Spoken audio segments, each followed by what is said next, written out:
bispista kay para makuha ng tanom na to, dili balda sa init. Grabe ka init. Pero kung mga prutasan ako, so maning umuksing gym doon dito, so muna kong area pero tas babaw, so kailangan gid nga mabisbisan ang mga tanom nako to durian. Nagapamulak na, dadsunis ko pamulak na, so gabungan na po din akong mga avocado.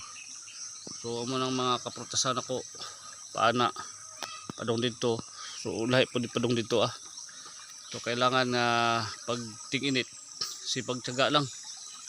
Anto sa how many years po na ko ning ginahulat, so 9 years nga mga tanom nako, so mao na ni mga pinaghirapan ako diri sa ako ang farm.